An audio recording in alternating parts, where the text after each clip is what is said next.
지금으로부터 무려 2600년 전에 쓰인 책이 한 권 있습니다. 어떤 사람들은 이 책이 미래를 놀랍도록 정확하게 내다봤다고 믿는 반면 또 어떤 사람들은 이건 그냥 아주 정교하게 만들어진 가짜라고 주장하죠. 과연 진실은 뭘까요? 그리고 이렇게나 오래된 글이 21세기를 살아가는 우리에게 대체 무슨 의미가 있을까요? 지금부터 그 뜨거운 논쟁의 한가운데로 들어가 보겠습니다. 네, 2600년, 이게 어느 정도의 시간이냐면요. 로마 제국이 세워지기도 전이고 우리가 아는 석가모니나 공자 같은 분들이 활동하던 바로 그 시절에 쓰인 책이라는 거예요. 정말 어마어마한 시간의 간극이죠. 바로 이 지점에서 우리는 이런 근본적인 질문을 던질 수밖에 없습니다. 맞아요. 스마트폰 하나로 세상의 모든 정보에 접속할 수 있는 시대잖아요. 그런데 왜 굳이 먼지 쌓인 고대의 글을 들여다봐야 할까요? 근데 놀랍게도 이 책이 오늘날에도 여전히 중요하다고 주장하는 데에는 아주 강력한 이유들이 몇 가지 있습니다.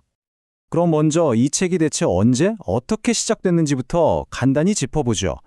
우리가 다룰 다니엘서는 기원전 6세기에 기록된 예언서로 알려져 있습니다. 자, 그렇다면 이 오래된 책이 왜 지금도 의미가 있다는 걸까요? 자, 이제 진짜 핵심으로 한번 들어가 보겠습니다. 이 책을 중요하게 생각하는 사람들은 우리가 다니엘서를 반드시 읽어야 할 이유로 크게 네 가지를 꼽는데요. 과연 그게 뭘까요? 이 네 가지 주장이 바로 이 책의 현대적 중요성을 뒷받침하는 기둥이라고 할 수 있습니다. 첫째는 역사가 그냥 우연의 연속이 아니라 어떤 거대한 계획 아래 움직이고 있다는 걸 보여준다는 거고요. 둘째는 이 책 스스로가 마지막 때를 위해 특별히 봉인된 메시지라고 주장한다는 점입니다. 이게 아주 중요하죠. 셋째는 미래에 닥칠 위기에 대한 일종의 경고등 역할을 한다는 것.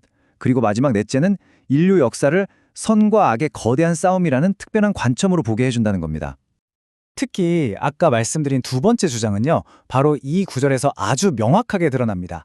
책 스스로가 이건 지금 당장 보라는 게 아니라 아주 먼 미래의 어느 시점을 위한 메시지다라고 선언하는 셈이죠. 마지막 날에 네 백성이 당할 일을 미리 알려주겠다는 거예요. 그런데 한번 생각해 보세요. 이렇게 엄청난 주장을 하니까 당연히 반발도 거셌겠죠? 그래서 다니엘서는 수세기 동안 그 진위 여부를 두고 가장 치열한 공격을 받은 책 중 하나였습니다. 지금부터 그 논쟁의 한복판으로 한번 들어가 보시죠. 이 책의 신뢰도를 공격하는 비판은 크게 두 갈래로 나뉩니다. 그런데 이 두 비판은 단순히 이 책의 내용이 맞냐, 틀리냐를 넘어서 우리가 예언이라는 것 자체를 어떻게 이해해야 하는지에 대한 아주 근본적인 질문을 던집니다.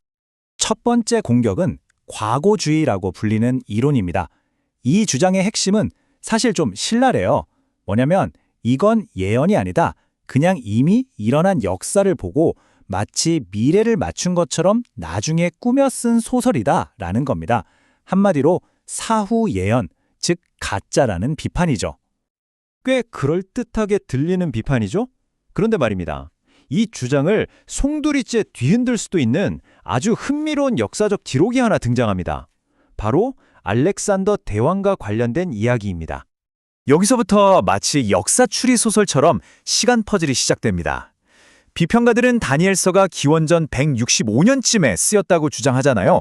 그런데 역사가 요세푸스의 기록을 보면 그보다 거의 170년이나 앞선 기원전 333년에 알렉산더 대왕이 예루살렘에서 이미 다니엘서를 읽었다는 겁니다. 만약 이 기록이 사실이라면 비평가들의 주장은 설 자리를 잃게 되는 거죠. 이 놀라운 이야기는 고대 역사가인 요세푸스의 책 유대 고대사에 나옵니다. 기록에 따르면 당시 대제사장이 다니엘서의 한 부분을 보여주자 페르시아 제국을 정복하고 있던 알렉산더 대왕이 그 예언이 바로 자신을 가리키는 것이라고 확신했다는 겁니다. 결국 예언을 보는 데에는 크게 세 가지 렌즈가 있는 셈입니다. 과거주의는 모든 예언은 아주 먼 과거에 이미 다 끝났다 하고 보는 거고요. 그 반대편에 있는 미래주의는 아니다. 대부분은 아직 오지 않은 먼 미래에 일어날 일이다 라고 주장합니다. 그리고 그 중간에 역사주의라는 관점이 있습니다. 이 관점은 예언이 다니엘 시대부터 시작해서 우리가 사는 오늘날까지 역사 속에서 계속해서 차례차례 펼쳐지고 있다고 해석하는 방식입니다. 자, 이렇게 복잡한 역사 논쟁을 듣다 보면 이런 생각이 드실 수 있어요. 그래서 이게 오늘 나랑 무슨 상관인데, 이 논쟁을 잠시 내려놓고요. 이 고대의 경고가 어떻게 현대의 우리에게 실질적인 교훈을 줄 수 있는지 아주 인상적인 실제 사례를 통해 한번 살펴보겠습니다. 그 교훈은 바로 2011년 일본을 덮쳤던 끔찍한 쓰나미 이야기 속에 숨어 있습니다.